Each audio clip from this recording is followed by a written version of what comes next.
할렐루야. 6월 14일 토요일 원포인트 큐티에 오신 여러분들을 주님의 이름으로 축복합니다. 오늘 말씀은 시편 19편 1절에서 14절입니다. 하늘이 하나님의 영광을 선포하고 궁창에 그의 손으로 하신 일을 나타내는도다. 날은 날에게 말하고 밤은 밤에게 지식을 전하니 언어도 없고 말씀도 없으며 들리는 소리도 없으나 그의 소리가 온 땅에 통하고 그의 말씀이 세상 끝까지 이르도다. 하나님의 해를 위하여 하늘의 장막을 베푸셨도다. 해는 그의 신방에서 나오는 신랑과 같고 그의 길을 달리기 기뻐하는 장사 같아서 하늘 이 끝에서 나와서 하늘 저 끝까지 운행하며 그의 열기에서 피할 자가 없도다.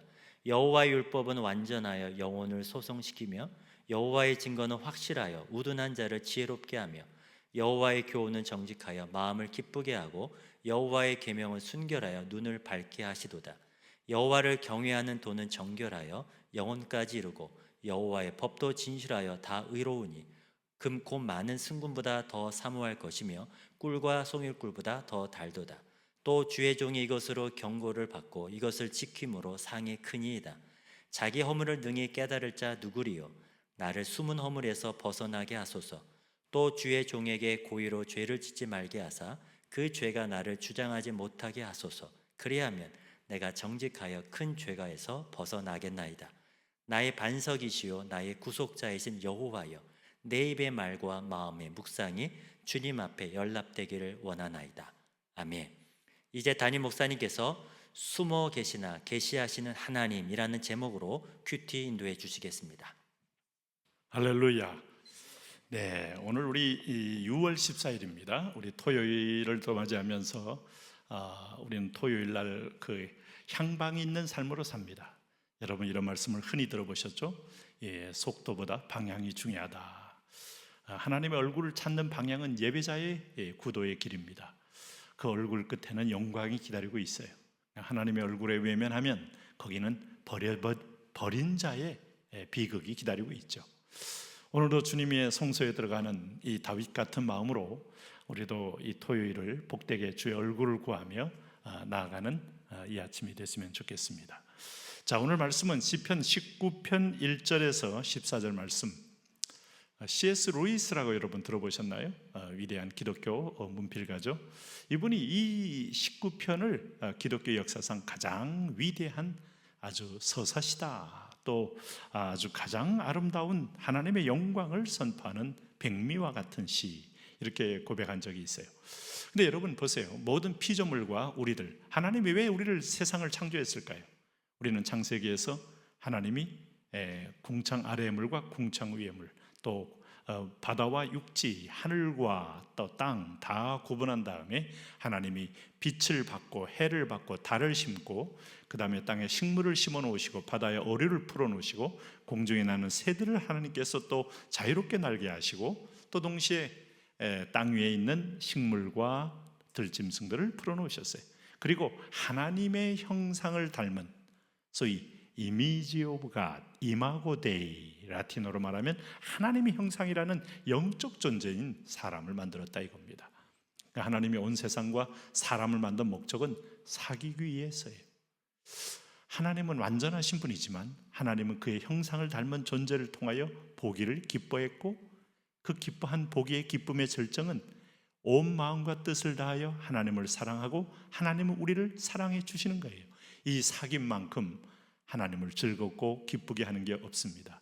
그래서 모든 피조물도 하나님의 이 마음, 하나님의 어떤 속성을 드러내는 겁니다. 그래서 1절에서 6절을 보면 자연계가 하나님의 아름다움을 선포하고 있어요.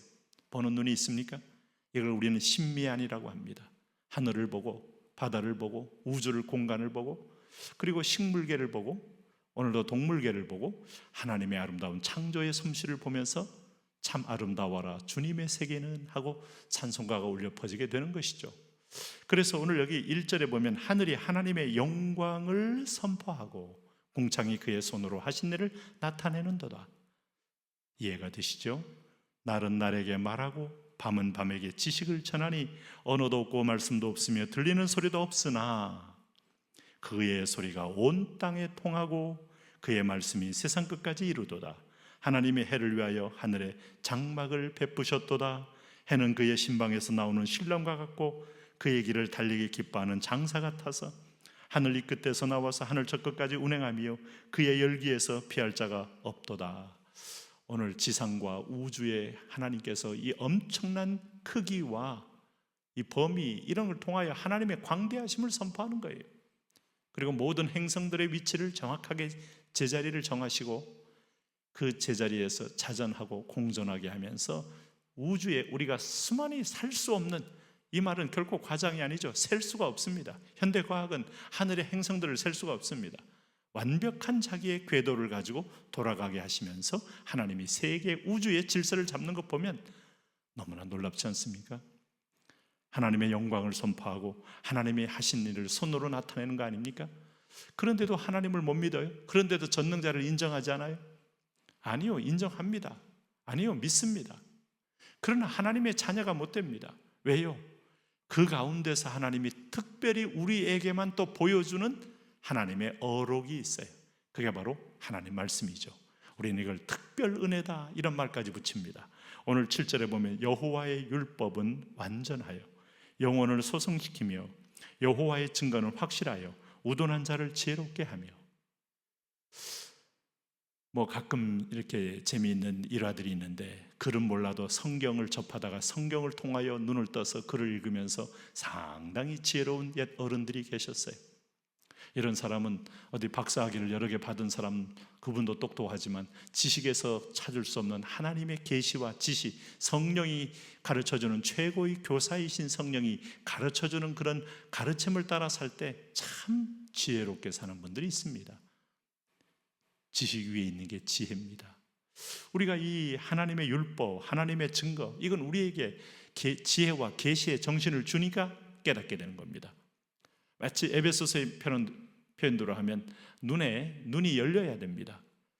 아마 사울이 다메섹에서 예수님 만나면서 오랫동안 3일 동안에 눈을 뜨지 못했던 것은 아마 이런 눈의 비늘이 벗겨지는 이 모습을 형상화한 것이다, 이렇게 설명할 수 있어요.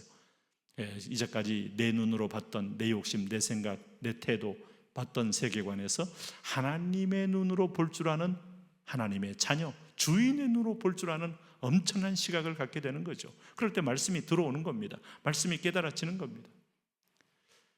여러분, 교인 되지 마시고 하나님의 자녀가 되셔야 돼요. 아비의 말씀을 알아듣고 아비의 음성에 귀를 기울일 줄 아셔야 됩니다. 그래야 아비의 마음을 알아, 누가 주의 마음을 알아 주를 가르치겠느냐 했던 사도 바울의 마음을 알 수가 있습니다. 이게 진짜 우리를 영적으로 승리하게 하는 것이죠. 특별히 여기 8절에 보면 여호와의 교훈 정직하며 마음을 기쁘게 하고 여호와의 계명은 순결하여 눈을 밝게 하시는도다. 지혜의 눈, 진정한 계명은 뭘까? 여호와의 말씀을 통하여 우리가 보여주는 이 기준이 분명한 사람이 흔들리지 않는 확신을 가지고 세상을 선도할 수 있어요. 네?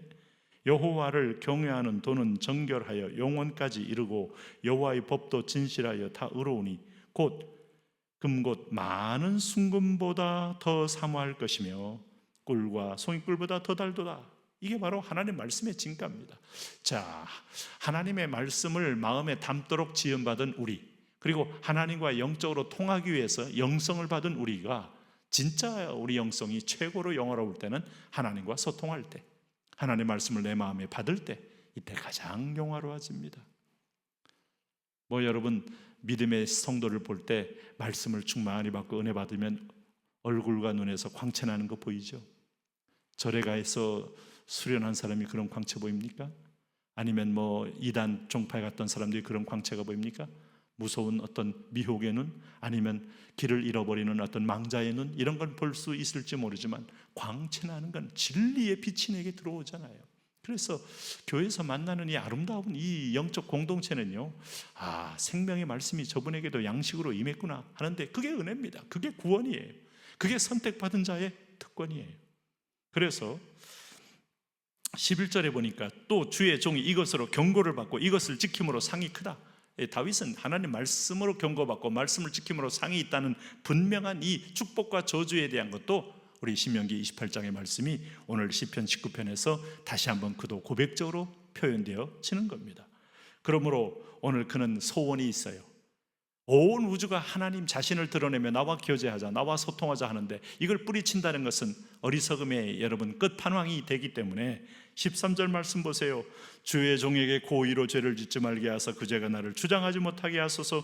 그리하면 내가 정직하여 큰 죄가에서 벗어나겠나이다. 나의 여호와시여 반석이시여 나의 구속자이신 여호와여, 내 입의 말과 마음의 묵상이 주님 앞에 연락되기를 원하나이다 하는 말 속에 당신과 반목하지 않고 당신과 소통하며 당신과 대화하며 당신의 뜻을 알기 원하나이다. 하나님이 지으신 그 원래의 목적대로 축복 가운데 빠지기를 원하게 돼 있습니다. 왜?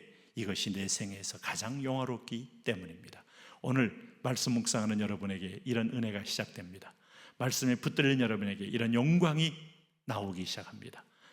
하나님 아버지, 오늘도 그런 은혜로 복된 토요일을 살아가게 하여 주옵소서.